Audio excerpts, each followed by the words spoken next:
I was talking to somebody recently about a game called Wordshake. It's an online game where you try to make as many words as possible from a set of letters in a given time. And it got me thinking about some of the activities that we do as English teachers, whether that's face-to-face or online, that have rather little bang for the buck.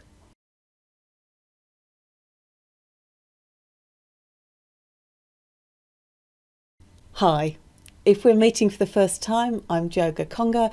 I'm an English teacher, a CELTA trainer and assessor, and I have a website at elttraining.com where I make video-based material to support you, whether you're just starting out on your CELTA course or if you've got a bit more experience and you're looking for some new ideas. So what do I mean? Bang for your buck in this context?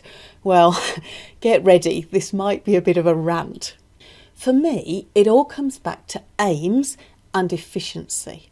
My belief is that learners only have a limited amount of time in class, so as teachers, we have a moral obligation to use that time as efficiently and effectively as possible.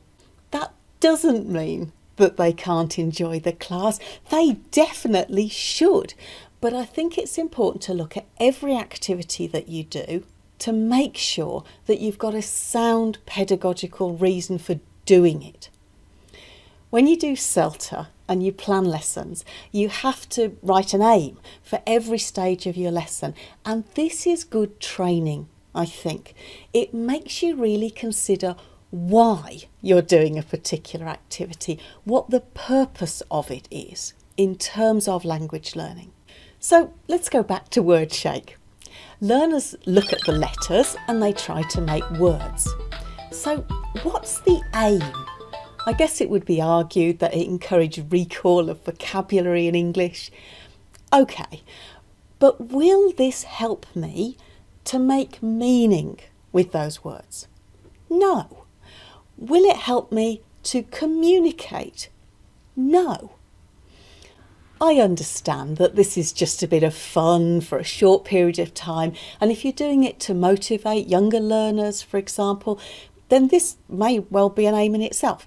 But I think that we should be really careful about spending time on activities that have relatively low learning value. Another techie example that I feel the same about is random name pickers like this one. I've seen teachers use this kind of thing to choose which person to ask the next question to.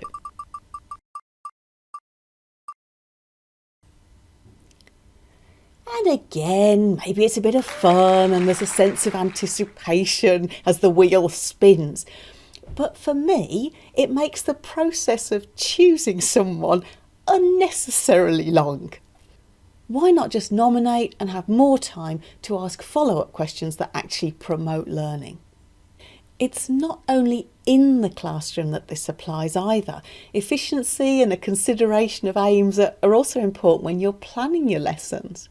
Please don't ask me how much time I spent over a laminator and cutting up bits of paper in the early stages of my career. If it takes you an hour to make the materials for an activity that only takes your learners 5 minutes to do in class, this is not a good use of your time. The only exceptions to this is if you're able to reuse the materials, but remember that small pieces of paper tend to get lost, or if you really enjoy using scissors.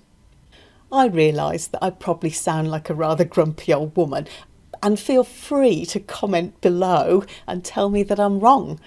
But the next time you're looking at some shiny new tech tool or an activity that's overly complicated and involves lots of small pieces of paper, then you might just want to consider how much bang you and your learners are getting for that buck.